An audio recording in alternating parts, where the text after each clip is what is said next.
आप अकेले बैठे हैं, सब कुछ ठीक चल रहा है, लेकिन अचानक आपके मन में ऐसे विचार आने लगते हैं जिन्हें आप नहीं चाहते। आप उन्हें रोकने की कोशिश करते हैं, लेकिन वे और भी ज्यादा ताकतवर होकर वापस आते हैं। क्या आपके साथ भी ऐसा होता है? अगर हाँ, तो आज मैं आपको भगवान बुद्ध की एक ऐसी शिक्षा बताऊंगा जो आपके मन को समझने और नियंत्रित करने में आपकी मदद कर सकती है। बहुत समय पहले की बात है। एक युवा शिष्य भगवान बुद्ध के पास आया। उसके चेहरे पर चिंता थी, उसकी आंखों में बेचैनी थी और उसके मन में एक गहरा संघर्ष चल रहा था। उसने बुद्ध से कहा, गुरुदेव, मेरे मन में बार बार काम वासना और अशुद्ध विचार आते हैं। मैं ध्यान करना चाहता हूं, मैं शांत रहना चाहता हूं, लेकिन मेरा मन मुझे बार बार भटका देता है। बुद्ध उसकी बात बहुत ध्यान से सुनते रहे। फिर उन्होंने एक प्रश्न पूछा, जब कोई पक्षी तुम्हारे सिर के ऊपर उड़ता है, क्या तुम उसे रोक सकते हो? शिष्य ने उत्तर दिया, नहीं गुरुदेव। बुद्ध मुस्कुराए और फिर बोले, लेकिन क्या तुम उसे अपने सिर पर घोंसला बनाने से रोक सकते हो? शिष्य ने कहा, हाँ गुरुदेव, ये तो मेरे हाथ में है। बुद्ध बोले, ठीक वैसे ही विचार भी होते हैं। विचार आना समस्या नहीं है।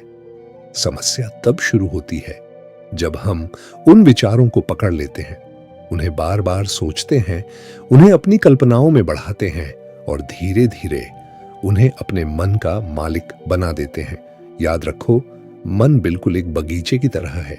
यदि तुम रोज खरपतवार को पानी दोगे तो फूल कभी नहीं खिलेंगे, लेकिन यदि तुम अच्छे विचारों को पोषण दोगे तो वही बगीचा सुंदर और सुगंधित बन जाएगा। अब प्रश्न यह है, मन के इन विचारों पर नियंत्रण कैसे पाया जाए? बुद्ध ने इसके लिए 3 सरल उपाय बताए। पहला उपाय, जागरूकता। जब भी कोई अशांत या अशुद्ध विचार आए तो उससे लड़ो मत, बस उसे पहचानो। अपने मन में कहो, मैं इस विचार को देख रहा हूं, ये विचार मैं नहीं हूं, ये केवल एक विचार है, और फिर उसे जाने दो।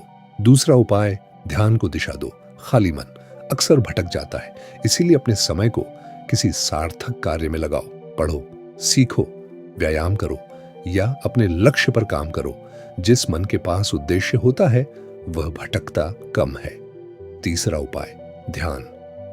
रोज केवल 10 मिनट शांत बैठो, अपनी सांसों को महसूस करो। धीरे धीरे तुम देखोगे कि मन शांत होने लगा है। विचार आएंगे और चले जाएंगे, लेकिन अब वे तुम्हें नियंत्रित नहीं करेंगे। याद रखिए, भगवान बुद्ध ने कभी यह नहीं कहा कि विचारों से लड़ो। उन्होंने कहा, उन्हें समझो, उन्हें देखो और उन्हें जाने दो, क्योंकि जो व्यक्ति अपने मन पर विजय पा लेता है वह जीवन की सबसे बड़ी लड़ाई जीत लेता है। आज से अपने विचारों का गुलाम मत बनिए, अपने मन का स्वामी बनिए। अगर आपको यह बुद्ध ज्ञान पसंद आया हो तो चैनल को सब्सक्राइब जरूर करें। कमेंट में लिखिए, मैं अपने मन का स्वामी हूं, और ऐसी ही जीवन बदल देने वाली बुद्ध कथाओं के लिए हमारे साथ जुड़े रहिए। नमो बुद्धाय।